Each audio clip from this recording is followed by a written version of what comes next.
go ahead and start with your presentation, please. Thank you so much. I was under the impression that I had 3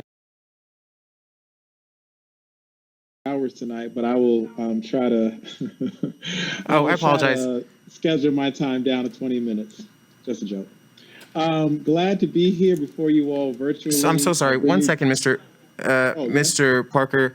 Yes, we do understand that there's a PowerPoint as well, correct? Yes. Okay. Mm-hmm. I have it with me. Yes. Just making sure. Does that work on his end? Does he share? I can share. I have the ability to share. Okay. Yes. So if you could share, just double checking to make sure that it's not on our end. Thank you. Go ahead, sir. Sorry for interrupting. No worries. I'll be going in and out. So sometimes the PowerPoint will be on, and then I'll stop my share just to let everyone know. Great. Thank you. Okay. So really glad to be here before you all and excited. I bring you greetings from the Queen City of Charlotte, North Carolina. But in my heart and always, I am a Maryland boy. While I am not from, of course, Prince William County, I grew up in Prince George's County, which is not too far from Prince William County, where I spent many years in the classroom as a student and then transitioned to Baltimore County Public Schools as well as Washington, D.C. Public Schools as a teacher, and was just really honored to be the 2012 Maryland State Teacher of the Year, and excited to be sort of brought before you to speak about something that's very close to my heart. And so this presentation will be personal, but I also hope that it will be purposeful in what I'm going to share with you. And I'd like to also thank even the public comments that have come out already. I'm in the right place, so I'm excited to be speaking before you all today. I want to also bring greetings from Maria. Thank you so much for the invitation, and also Lisa Williams. So I'm going to speak a little bit now about culturally responsive instruction, such a hot button type issue today, and I'm glad to be speaking before the commission. So I'm going to share my screen now. Please let me know if you can see my screen. We definitely can. Okay, great.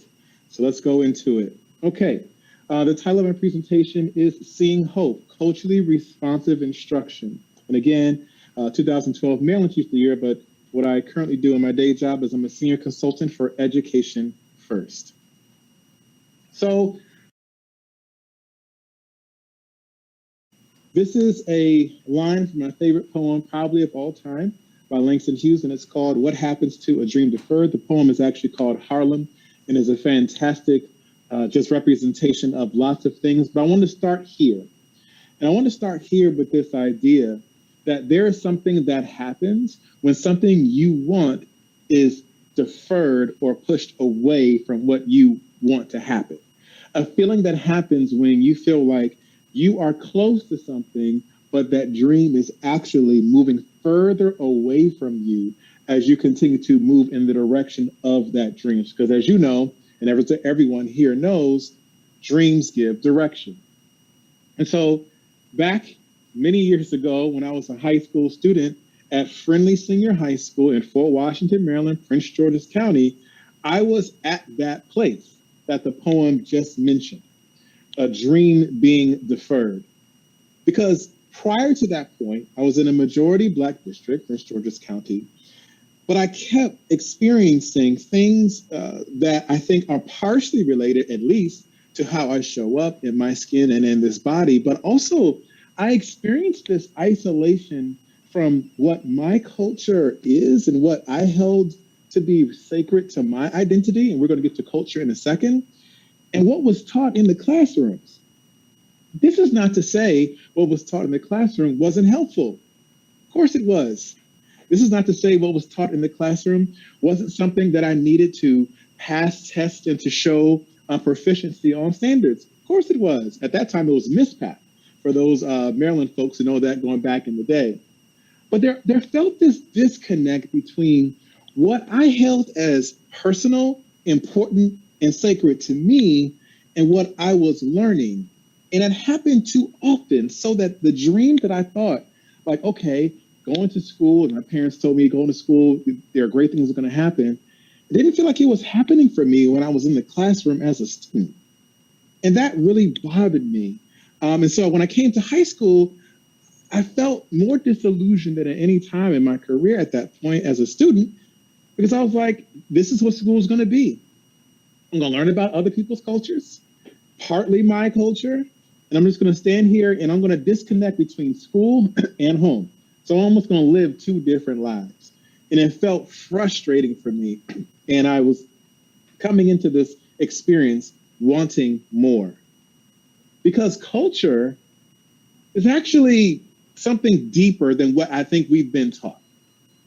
Ralph Ellison said in 1963 that culture is how people deal with their environment, what they make of what is abiding in it, what helps them to find their way, and that which makes them to be at home in the world. And so culture for me isn't just my skin, although it includes it. My skin matters. What I look like and how I show up is important, just like anyone else. But culture is more than race. It's about customs, ways of being, and symbols. It is one of the deepest parts of a person's identity. When I say I'm a Maryland boy, that's part of my culture. When I say I'm a sports fan, that's part of my culture. When I say I'm an African American and a Christian, that's part of my culture. All those things make a culture. And so what ends up happening, I think, in the discussion about culture responsive instruction is we try to reduce culture to just the most significant symbol that people see, which is race. Race informs culture, but culture is greater than that. It is not a monolith. And so my culture is something that's so important to me. And one of the reasons why I can feel at home in the world is because I have a culture with which to comfort me and to help me make sense of what is going on in this country. And as we all know in this room, the culture of African Americans in this country has not had a great history. And that matters still to this day. So that's culture. Let's come to teaching and learning. Because in teaching and learning, there's a couple of things that I have learned as a student, and I've also tried my best when I'm teaching my best to present as a teacher. In teaching and learning, messages matter. What we put in front of children and young adults can affect their sense of self-worth as well as their academic trajectory. So when I was talking about growing up in a majority Black district, but learning only about things that seem outside my culture from authors and all those sorts of things, it's good to learn about things outside your culture, but not exclusively, right? That affects a sense of self-worth. When I'm seeing stories of my history as only being about how resilient we have to be, or how much pain and trauma we suffered, but on how resilient and important and impactful we were to the creation of this very country. Case in point, years later when I was a teacher, I was in a classroom and I heard two students talking. And one of the students said is a white student talking to an African-American student, "How come y'all don't contribute anything to this country?" Now, I was shocked to hear that comment, but then when I think about what I learned up to that point in high school, it became shocking, but also instructive.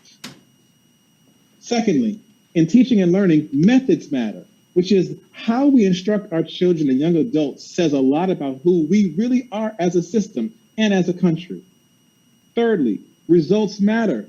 There is no equity without an equality of access to rigorous instruction for all children. I'm going to say that again. There is no equity without an equality of access to rigorous instruction for all children.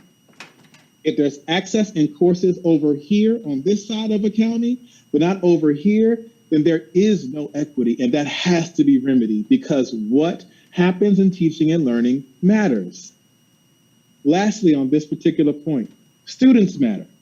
My dignity, identity, and self-worth should not be hidden when I enter the schoolhouse. Things that are important to my culture shouldn't be under assault and attack by people who don't value who I am. That is personal, it is offensive, and it's not the way we should be treating the children we say we love and support, as well as the teachers who teach them. So then, let's bring it all in then to culturally responsive instruction. I hear a lot of people talking about this, but I don't hear a lot of people defining it. I hear a lot of people talking about critical race theory, but I don't hear a lot of people discussing what it actually is or what it isn't. So tonight, one of my purposes for being here is to explain what it is so that we can forever understand what it actually is and what the purpose and how it can really matter to someone that looks like me and everyone else. So first, culturally responsive instruction focuses on academic and personal success of students as individuals and as a collective. It provides students with 1, access to academically rigorous curriculum, 2, affirmation of their identities and experiences, and 3, helps develop the knowledge and skills needed to develop critical perspectives of others and the world. 3 pieces to this: access to rigorous curriculum, affirmation of their identities and experiences, and developing the knowledge and skills needed to be critical of what's happening in our world. I would submit to everyone that is listening here or even online that America is suffering from a lack of critical perspectives at this point. Not a plenitude of them, but a lack of the critical perspectives that actually lead us to a greater sense of democracy, because this culturally responsive instruction hasn't been what has been in classrooms thus far. So that's one aspect of culturally responsive instruction. It is about the academic and personal success of students. So I ask you, for those for those potentially against culturally responsive instruction, based on this part of the definition, is this against or for the education that everyone is looking for? Like how is this not what we are looking for? That's the first question I have. Now here we go to the second part of culturally responsive instruction. This is by Geneva Gay. It's an approach that leverages the strengths that students of color bring to the classroom to make learning more relevant and effective. A major goal of culturally responsive teaching is to reverse patterns of underachievement for students of color. Again, if you're against this particular idea, I'm wondering why and for what purpose. I'll give an example. Typically, when we say achievement gap, people almost automatically think the underachievement of Black and brown students. But that particular idea continually posits that African-American people, Black and brown folks, are continually bringing in deficits into the classroom. Culturally responsive instruction flips that and says there actually are strengths that people like me bring into a classroom. People like my daughter, my wife, my son, there are strengths that we bring into a classroom, and those strengths should be honored and responded to, just like any other culture that is already in the classroom. So we have a responsiveness in terms of instruction that leverages the strengths that students of color bring, which flips that paradigm of deficit thinking, and it's to reverse these patterns of underachievement. And then we also have a focus on academic rigor, affirmation of identities and experiences, and the development of knowledge and skills for critical consciousness and perspectives. That is what culturally responsive instruction is. And in fact, Gloria Ladson-Billings, one of the great authors and originators of this concept, said in one of her articles, culturally responsive instruction is just really good teaching. And so this is a really critical point with which I wanted to make as I have a few minutes later, or a few minutes in this presentation to finish. So, culturally responsive instruction is a combination of an approach and corresponding practices that emphasize the messages that matter for student self-worth in methods that engage and excite to bring about high-achieving results for the students we say we love, protect, and support. I'll say this again. Culturally responsive instruction is a combination of an approach and practices that emphasizes messages that matter for student self-worth, like me, in methods that engage and excite to bring about high-achieving results for the students we say we love, protect, and support. Which brings me back to 10th grade as I begin to close. When I got to 10th grade, I met a teacher whose name is Miss Dew. Her name is Miss Demetria R. Dew. Her last name is Dennison now. She was an English teacher. And for the first time in my life, I was introduced to the Harlem Renaissance poets and Langston Hughes and other aspects of my culture that were missing those previous several years. I felt like a light came on for me that since that moment, I have tried to make brighter and brighter. I became an English teacher partly because of Miss Dew. And Miss Dew helped me understand that my culture belongs in a classroom. My culture is important enough to be responded to. And my culture, when responded to, will help me to attain education in a greater and more fulfilling way. So I thank her today, but I want to extend that picture a little bit. Miss Dew was able to do that partly because she had a principal or administrators or department chair that believed in that. They were able to believe in that culture responsive instruction because there was an entire system behind them, right? Or even partly, right? A superintendent, a board, a commission, if you will, that supported this approach so that she could make that experience matter for me. And let me just tell you, I wasn't the only person in that room that had that experience. Many of the classmates that I had have gone on to be great writers, prolific thinkers, all because we saw that our culture mattered. And when it was responded to, there was a greater and more efficient path to understand grade level instruction. And that matters. What I have here as I close is one of the most important and powerful quotes that I can remember that sums up culturally responsive instruction. Remember, if you're against that, you're against what I stand for, how I show up, and what matters to me. And you got to think to yourself, why? If you can show me how I can cling to that which is real to me while teaching me a way into the larger society, then I will not only drop my defenses and my hostility, but I will sing your praises and help you to make the desert bear fruit. From 1963, when this quote was written, to today, we've been grappling with this question. What kind of education do our children deserve? Do they all deserve to be responded to, or maybe just some?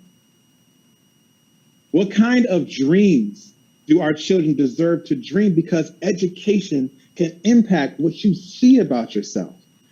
And if we can see that there is hope in this type of instruction, in this type of approach, I believe there will be less kids that look like me that have their dreams deferred. As Langston Hughes concludes that poem with this idea that if dreams are deferred, what happens to them? They might even explode. So I thank you for your time today and this evening, listening to just this idea and a brief exposition as to what culturally responsive instruction is. And I just will ask you to consider how important this approach to instruction is, not just for people who look like me, but for every kid that's in a classroom. Culturally responsive instruction isn't just code for this is the instruction for Black kids. It's actually instruction for white kids and every other kid that's in a classroom because it matters. So thank you for your time. I look forward to any questions, and thank you once again. Thank you so much, Mr. Parker. We'll get right into questions in a second, but just something I noted, our PowerPoint that we had printed is just missing a couple slides, or mine was. I don't know if that two others concur with just a couple slides that were missing. If we could get an updated, if you could just send us the PowerPoint that you just presented. Sure. Most of the slides were there, just a couple slides that were missing, so I just want to make sure that we have everything represented. So if you could forward that to us, that would be great as well. Should I send it to Teresa? Yes, that would be perfect, and then she'll pass them on to us. Thank you so much. And then we'll get into questions. Do I see any questions from anyone? Commissioner Hadal. Oh, sorry, I didn't see the light. Oh, whose light is it? Oh, is it Commissioner Severson? Got it. Go ahead, please. Good evening, Mr. Parker. Can you hear me? Good evening, yes. My name is London Steverson, and I was born and raised in Memphis, Tennessee. That's where my mother and father are from. How are you? It was a segregated city. Yes. I attended a segregated high school, 12 years worth. Mm-hmm. I graduated in 1964. My teachers took a personal interest in me. Their lives would depend on my success and what I would bring back to the community. I never had a first class new textbook in my entire 12 years. Everything we got were hand-me-downs from the white schools. I was barred from using the Memphis Public Library. Integration is a B, capital B, and it rhymes with rich. According to what you said, I was lucky. I'm a retired military and a retired federal judge, and I'm a product of segregated schools. Would you agree? Yes. Agree in terms of, are you talking about integration, or agree that you have been a success and you're lucky? I'm lucky. Yeah. Well, there's another aspect to that. My mother and father were married once to each other, and they stayed married until death did them part. Is that a part of the equation? I think it is a part of the equation. That certainly helped, for sure. Thank you. All right, thank you, Commissioner Steverson. School Board Member Willing, It was first. same problem that I have. Oh, okay. Commissioner Porter. Thank you, Mr. Parker. Thank you for presenting tonight. And you may know that, we learned our last commission meeting, that Prince William County is the 10th most diverse county in the nation. So when we talk about cultural instruction, that is a lot for our schools. And I heard my colleague, Commissioner Steverson, talk about his experience in Memphis. I'm a native of Prince William. I always tell her about over 200 and some years of family history. I was in the first group of students to integrate the school system as a third grader when the schools finally integrated. But I missed out on learning about Langston Hughes and Ralph Ellison in the Prince William County school system at that time. Thank goodness my parents, they were married for a lifetime. My mother was a teacher in the Prince William County school system. So I did learn something that I missed in the 12 years I was in school. And I'm very grateful and thankful that I went to an HBCU, Virginia State University, for my undergraduate work, which helped me along and filled in a lot of the gaps that I missed when I was in high school. So I just wanted to more make a comment than a question. Thank you, appreciate that. School Board Member Williams. Thank you, Vice Chair. Thank you for your presentation tonight. I appreciate it greatly because you started with, one of your focuses was that culturally responsive teaching is not simply just about race. It's about more than just race. And I think that as a society, when we have these conversations, we focus so much on race. And that's only one part to who an individual or a person is. And I think it's extremely relevant, especially today and in this county, when we do things like bring up, have equity policies, when we recognize that we're the 10th most diverse county in the state of Virginia, and in the nation, and one of the most diverse counties in the state of Virginia, and that there are so many identities that our students have. And when you talked about how the impact that your teacher had for your 10th grade English teacher by introducing you to material that was relevant to your culture, it struck a chord with me because, like my fellow commission member, Mr. Porter, I attended Prince William County schools. I had a fantastic English teacher, but I spent the majority of my academic career not learning very much about any of my culture because I am of mixed race background, which I still couldn't tell you anything about Sicily other than where it is on a map, although that makes up half of my ethnicity. But what struck me the most is around 10th, 11th grade, similar to your stories when I started on my own to discover what impact other cultures made in this country, not just African Americans, but Asians, and realized that I wasn't learning any of this in public school and became an angry student. Spent a lot of time in the office because I was constantly kicked out of my history class. Very politely, I was given a pass the office. My history class for asking things like, why are we looking at a picture of Columbus when no one ever painted one? Where were the Africans when the colonials came because they were already here? How come we don't know anything about the Vikings when they were predated the Europeans who came here? How come we couldn't learn about all of these things at the same time to really understand the full perspective of how multiple cultures interacted in America before America was deemed America? So I think that when we talk about culturally and responsive instruction, it is important because if you're a student and you can't identify with the material that you're learning, you're less likely to learn it. And it's not just about English, it's about history, it's about science, it's about math. A great example of that is when the story of the women from NASA and how many young ladies now want to be great mathematicians, but very few of us, if any, knew their story prior to a movie coming out. But that's important to learn because if you don't see yourself, not only for me, ethnicity-wise, but also as a woman, there were so many great women that contributed to the history of this country that we don't learn about. It makes a difference on what it is that you think you are capable of doing and how engaged you are in the material. And I just want to, again, thank you for recognizing that it is more than just about race. And that's very important, especially now when we add things to our non-discrimination policy, as the school division did last night, when it comes to sexual identity and gender, sexual orientation and gender identity, and valuing each little thing that makes up what a person deems as their culture in the world that they live in and how they view the world. And then the flip side of that, we know that corporations want students who can think critically and engage in the world. And if they're not learning the material, they're not able to do that. So thank you for your presentation and your emphasis on education and rigor for all students in all cultures. Thank you. Commissioner Hadal. So, Mr. Parker, I heard specifically your encouragement about the importance of culture responsible teaching, but I didn't hear a specific explanation of what exactly it entails. What happens in a culturally responsible classroom that isn't happening anyway? What exactly is a component of that? This is a great question. Is it Commissioner Hadal? Yes. Thank you for asking that.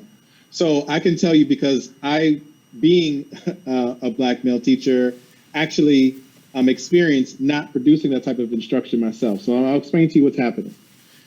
First, in a classroom where there isn't culturally responsive instruction going on, the emphasis is on the curriculum as written being implemented with fidelity. And so whatever the curriculum is talking about is all that's being discussed and focused on. And I'll give you an example. Let's say that the text that's being taught is Animal Farm. I'm not sure if you're familiar with that particular text, but it's a great text written by George Orwell that oftentimes is taught in high school or in advanced middle school classrooms.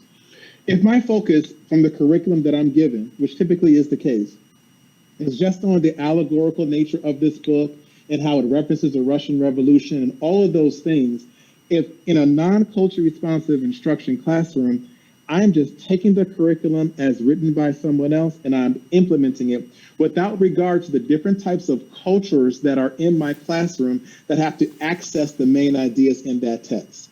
In a culturally responsive classroom, the curriculum is the starting point, and they are making adjustments to the work that give entry points from different cultural sets of experiences to understand the text. For example, in a culturally responsive instruction classroom, I wouldn't present Animal Farm as simply an allegory of the Russian Revolution. I would come at it from a society of inequity where certain rules apply to certain people and they don't apply to others. That gives an entry point to students who might have felt marginalized because of how their cultures have been experiencing either America or their geographic region. So in a culture responsive classroom, I'm giving different entry points for students from different cultures so they can access the text from their frame of reference in a more efficient and profound way. They can then take the text themselves and make applications to their own society, and it has a home in their heart. Last thing I'll say, what I'm talking about in terms of culture responsive instruction and ways into text is really scientific. It's pedagogy, right? It's this idea of I have a certain schema in my mind, a certain type of background information that is influenced by my experiences, that if a teacher can connect to that, whatever concept comes after that will come quicker and more efficiently. And that's really one of the main differences between a non-culture responsive instruction classroom and a culturally responsive classroom? So in my experience growing up, I was in an economically deprived neighborhood. We went to a economically diverse school, both all through my career. The majority of my teachers, there were some exceptions, tried their best to adjust for the fact that they had poor kids in the class that may not have had the resources at home they needed for support like the wealthier class kids did. I never saw an attempt to discriminate against us or to differentiate us, with some rare exceptions. So what exactly is what replaces that in the classroom that's of any greater benefit in your estimation than what happened before we adopted this concept of having a culturally responsive classroom? So in your classroom, were there kids that were of a different race or culture than you? Yes, most of my friends were black, and they lived in the same neighborhood. They were in the same economic strata as I was. Were the outcomes the same? Yeah, pretty Okay. much. I mean, I think, well, no, I shouldn't say that, because some of my friends got out of high school because of athletic scholarships that I never could qualify for. So that was a little bit of a You and me disadvantage. both. So other than that, the opportunities were the same. So the reason why I'm asking that is that in your particular situation, that's powerful that the outcomes were pretty much similar. However, in most places during that time, and also still even now, the outcomes are different, which is why a different pedagogy was even erected in the early 90s to account for that difference. Like, that's why this has to happen in order to have a greater impact for students who have gotten that instruction that you're talking about, but actually didn't have better outcomes because they were coming with a different set of cultural backgrounds into the classroom. And so while that worked for you, and I am grateful for the students that you were with, I can tell you as a student being in those classrooms in the 90s, in the early 2000s, and also as a teacher, the approach that I had to take was different than that. And it provided the results so that more people who aren't in, quote unquote, the prioritized culture that the books reflect could have better outcomes. And that's why this new way, really not that new, it's 30 years old or longer, has been preferred. And I used it myself. And again, I've been on both sides of it. I've not used it, and I've seen the impacts of that. I have used it and have seen the benefits from it. So a lot is made of the fact that there's a social justice issue that's associated with culturally competent classrooms. What's your sense of that? What kind of teaching method or instruction would you provide that would empower your students to have a greater understanding of the social justice responsibilities they have as students? Yeah. So that's a really good question. And I'm going to make an assumption, even though I don't know you, that from your background and from even your appearance on this commission, you understand that we are in desperate need of social justice in general, right? Even more of it, so that more people can live life on their own terms and experience whatever is left of the American dream for everyone else. And so what this culture responsive instruction does is it helps people to understand, once again, that their cultures matter, but it also allows them to gain a perspective of why injustices exist and what has been done historically to change them and what they can do. No one, I think, sitting in the audience right now, or even sitting on the board with you all, wants to exist in a world that is deeply unjust. And so what culturally responsive instruction does, not only does it respond to the culture of students in the classroom, thereby providing more efficient entry points so they can achieve more grade level outcomes, they help position and prepare the student to be a change agent so less injustice happens. I'm going to close with this a little bit. There might be other questions, so I apologize if I'm talking too long. But if I go back to the animal farm example, and there are others, I could talk about raising in the sun. That's also another piece there. When I talk in position as a culturally responsive teacher about inequities, like, some people are created more equal than others, and propagandists, which was one of the pigs in the book, and other pieces like that. When I help as a culturally responsive educator, kids understand that we must be against injustice. Look at what's happening here. look at what animals were squeezed out of the farm. Like, look what happened to Boxer and all the different pieces that are there. When I help them to understand that this should not exist, and that Orwell is trying to help us to understand how society is deteriorating to this particular madness, they start to understand that literature is more than just stories. It's instruction, it's lessons, it's ways to help them understand societal relationships and their responsibility to change it. And so that's sort of how it positions folks to be social justice. And I say this, social justice, again, isn't just for Black and brown people, it's for everybody. There are lots of students who are not Black and brown who are not achieving as well. They need to understand their role in creating more socially just societies. Everyone plays a part so that everyone can benefit from this. So could I just ask one last question? Of course. What is your sense of what happens in a math class, for example, where it's a more objective kind of curriculum? What role would culturally responsive teaching play in that setting where science and math and reading classes are really objective in their curriculum? Sure. Love that question. So first, culturally responsive instruction is a couple of dimensions. One, I just explained, was sort of method, right? And I mentioned that in the speech as well, like the ways in which we provide entry points for students into text from their particular point of reference, when it's expedient and when it's efficient within the bounds of a classroom. The other part is providing purpose and relevance. That's another part of culturally responsive, or you might have heard Commissioner Hadal and other folks on the board, culturally relevant pedagogy, right? Okay, so in a math classroom, a culturally relevant or a culturally responsive educator provides purpose for why the math matters, right? Okay, so let me give you some examples of that. I don't know if Commissioner Hadal, you've heard of this or others on the board, but there's a concept called redlining that was about segregated housing. And maybe the first commissioner, I want to say Stevenson, who's from Memphis. My mom and dad actually from Memphis as well. So I don't know if y'all know each other now, but we'll see. But that concept of redlining can provide a real life application of a mathematical concept. So culturally responsive instruction in the math classroom takes math concepts and grounds them in real world problems that are relevant to the students that are in front of them.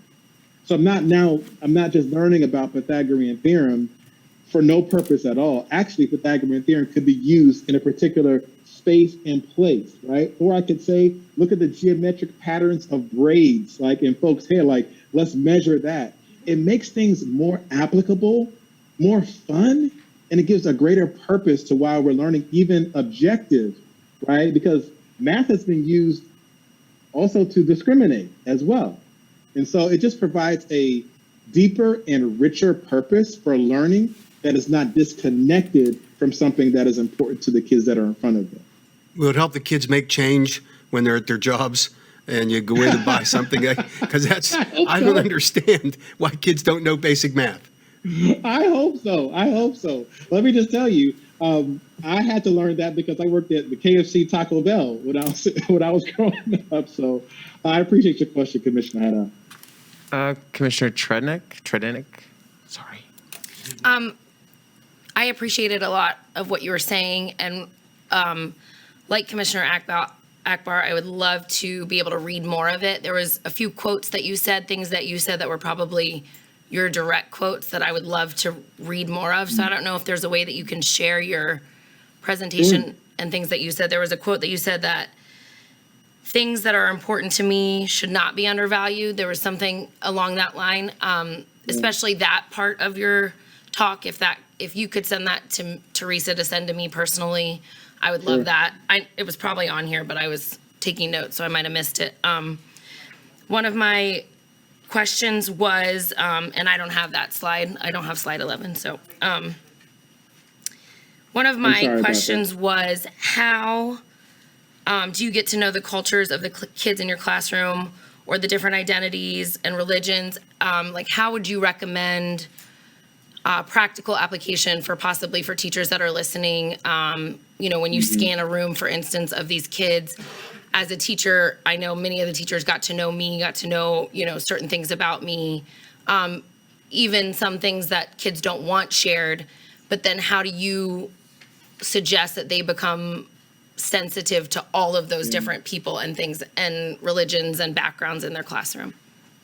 Yeah, thank you for that question. I appreciate that. And I'll be happy to just talk with you further on those ideas. And I have some other blogs and things that really flesh out some of the ideas that you had mentioned in our presentation. So the first thing I think that helped me, I'll speak from my own experience, and hopefully this helps other teachers, whoever might be listening, is I became interested. First off, I became aware that who I wasn't who the kids were. So I talked about different dimensions of culture. Like one of those is socioeconomic status. I come from a quote unquote middle class background. And so I was aware going into the classroom that I was different, which made me more aware to understand where our differences was. So the first thing is to come into a classroom understanding who shows up when you show up, and also how that's different than possibly than the kids that you're serving. So that's the first thing. Secondly, to be relentlessly curious. Like kids come in as they're developing their culture, right, with certain symbols of culture. It could be clothes they wear. It could be the way they wear their hair. It could be language that they use with one another or with certain folks. Like to consistently be curious about why you're wearing this, why this song matters to you, why this language, why this term, helps me to understand their culture in really personal ways. Thirdly, opening up the classroom to have them present and or put cultural artifacts, things that matter to them should be adorning the classroom. And when you do that, you start to learn, again, what the different cultures are in your classroom and what they look like. And also, one of the quotes from Ralph Ellison was, culture is that thing which makes people feel at home in the world. And I'm wondering in a lot of classrooms, how many kids feel at home in the classroom? And so if they bring a symbol from their own culture into the classroom and make it a part of the classroom, you learn about it and they get to show up fully in the space. So I think that's either 3 or 4. Another thing is asking kids, what matters to you? What's important to you, right? Making sure that you can construct assignments that give them not just citing evidence from text, which we know is a common core like shift in literacy, but also like, what do they think about that? What does their culture mean? Having activities and questionnaires and spaces in the class where kids talk about where they're from. When I was a teacher, we had a where I'm from poem exercise, where that's all that we would just start with that word. Then I would ask them to do at least 15 lines with a different aspect of where they're from and why that matters to them. And then as a teacher, I take the time to read those poems and understand where they're coming from. Last thing I'll say, one of the things I learned from this, from a movie called Freedom Writers, and probably from other things as well, is to have kids have sacred spaces with you that are also a part of the classroom experience. So in my high school classroom, I would have all the kids write letters to me about what's going on with them, how they're feeling, what's mattering, and about either once a week or once every 2 weeks, I would read each letter and respond. When you can do all those things, and by the way, a lot of these practices are germane and embedded and organic to just showing up in a classroom, you can learn a lot about the culture of your students. There's more than just even those, but I just kind of wanted to give a few. And I just had one more question. Sure. What if something that matters to one child is offensive to another? How do you address that? Because I know that that's happening currently in classrooms. What my child cares about or what another child cares about could be offensive to someone else or is passionate about. How do you go about addressing that? Difficult, right? I think one of the ways that is important when it comes to those things is to foster a sense of understanding and not necessarily agreement. So some of the norms that I will put into my classrooms, and I've seen this in other classrooms from elementary to high school, is this idea that let's disagree, but first come from a place of understanding why something matters to somebody else, right? And then in disagreeing, and if it's offensive to the point that is very like hurtful to another person, we understand that even though we believe in something, it doesn't give us the license to be offensive about it to someone else. And so I try to create an environment where understanding is really important, but disagreement can live as well. Like, if I can say this real quick, one of the things that is not normalized in classrooms that I had to get better at as a teacher is kids getting things wrong. Like, as an early year teacher, I used to not even want my kids to struggle, because whenever they would struggle, I would just rescue them. Well, that doesn't necessarily grow their own muscle in becoming folks that can look at errors and then make different decisions. And I think the same thing applies to kids who are disagreeing with things that are strongly held, right? Like, we don't set up environments where it's okay to actually live with somebody in a classroom that disagrees with you and still proceed, right? I think more of our country could use that, quite frankly. And if our country could use it, it has to start in the classroom. So that's just the first part to it, why I acknowledge that it is difficult to do that. I think focusing on understanding and the inherent dignity and value of people, even when they disagree with you, as long as that disagreement isn't rooted in your oppression, like oppressing me or hurting me or harming me, creating that structure in those environments will really help with those situations. Thank you. Thank you. There is School Board Member Williams. If I could just say one thing before that. This is Commissioner Akbar. Thank you for your presentation. Commissioner Hadal mentioned math class, and it's interesting because I'd already written down something about, I remember I had Mr. Kajems in Lakeridge Middle School, Algebra 1 teacher, and it was, I think it was like the first day of Ramadan or something, and he just asked me, I think it had been mentioned before that I was Muslim or something, he just asked me that day, and he's like, hey, what are you planning on eating for iftar today? And just that one word, him saying iftar, which is the word that we used to say breaking fast, and I was like, my whole world feels seen right now that, this Right. He knew that word. But even more so, it was the fact that he would take the time to mention that algebra was actually an Arabic word, right? Al-Jabr. Or the fact that algorithm is an Arabic word. And so I appreciated your examples of how to make it, through word problems and such, to make it applicable. But even just like, the background of where something comes from, or who in a science class, if we knew the fact that where some of this research that we're getting originated from, Right. whose cells were used, or whose, right. whose knowledge. So that's a great point. But Commissioner Hadal really touched on a great point about, as far as like an example of culturally responsive practice, which I think you mentioned a bunch. So my question is, if you could, you're in Northern Virginia, and so I don't know how how comfortable you feel answering this question or not, but how culturally responsive do you think our instruction is here in Prince William County, from what you may know, or Fairfax or some of our surrounding areas, so we can get a better sense as we move forward to kind of understand where we fall on the spectrum of where we should be, in your view, to where we are?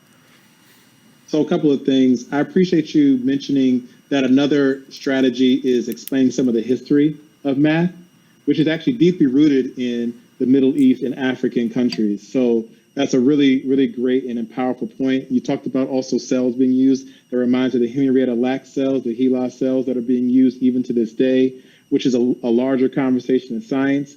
A Black woman from Maryland helped develop the COVID vaccine. Like, there's so many different things that I think would also help.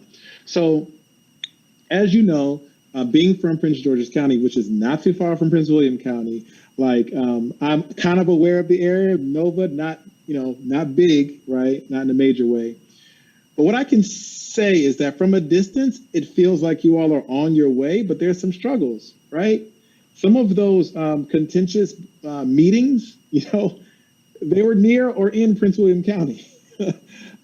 So if the community is contentious about things like culturally responsive instruction and or critical race theory, which I put in quotations, I'm not sure how progressive and or advanced Prince William County is. I'm speaking again a little bit out of school because I'm not deeply embedded in that region. What I do know, though, is there are a couple of things that make me believe that you all are moving in the right direction. Actually, three things. First is having this commission actually matters, right? That's number one. Number two, there was an equity statement that was drafted recently for Prince William County. That also matters. thirdly, a nearby county, Fairfax County Public Schools, is moving in some really equitable directions as well from that central office. So I'm not well versed in how culturally responsive the instruction is in Prince William County, but I think there are some signs that there's struggle and there's progress, which is actually in my office. Looking at it right now, every single day that I get in front of my computer, I have the quote, "If there is no struggle, there is no progress," by Frederick Douglass. That's my life quote.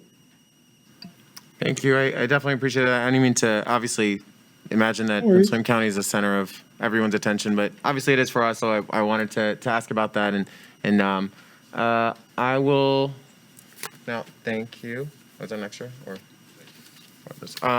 is there? Seeing no. Oh, I thought it went out. Sorry. School Board Member Williams, please. Yeah, thank you. I turned it off while you were talking because I know it's like a recording issue. I was wondering if you could speak a little bit, first, I have one more question after this, from a teacher perspective on how culturally responsive teaching impacts your ability to teach, identify with the students.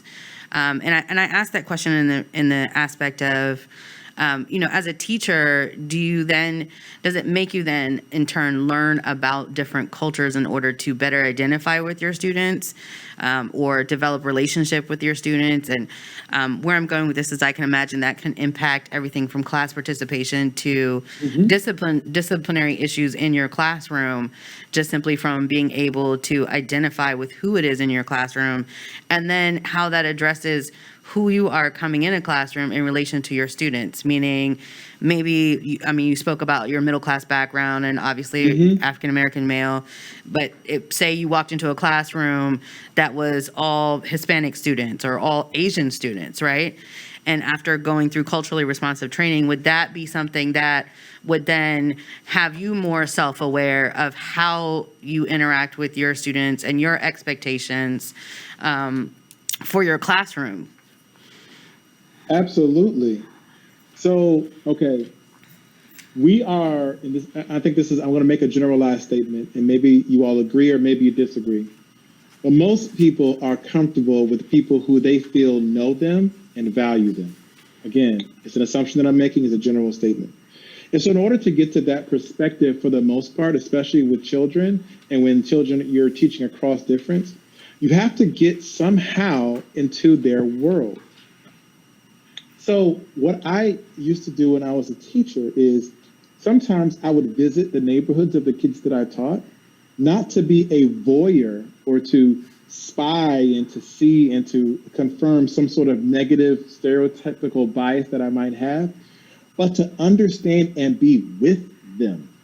If I'm with them for 8 hours a day, if I can take an hour or two every month or so just to be in the community center when there's a big event, or to be at a football game of one of my kids, or even to go, I remember going to a church service to support one of my female students who sang a solo. She sang so beautifully that day. If I can do that, then I can start to understand more about what's important to them and then why and how they show up in class. It matters. I remember when I had a discipline issue with a kid, his name is Devin. He's such a good kid. When I was teaching in Baltimore County, we had issues. We went back and forth many, many times. Teaching is hard. I remember one time that all changing when I played on his same team on the blacktop right outside the school after school. After we played a game together for about an hour, things kind of changed after that. So yes, I believe culturally responsive instruction, even the training that supports that, helps people to understand that I have to be with people, be with students and the families in the context that matter to them in order to be with them in a better way in school. Because quite honestly, school sometimes is very different than the context that they live in. And so if I can understand that, I can better bridge that gap and help them understand why school culture matters. And they have to understand and do that well. If you recall that quote, if you can teach me what's real to me, allow me to cling to what's real to me while teaching me a way to a larger society, then I can understand and function better.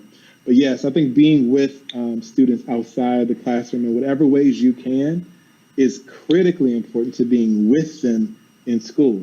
Because quite frankly, them visiting us in school is them visiting us in our neighborhood. So we should be able to do the same thing with them.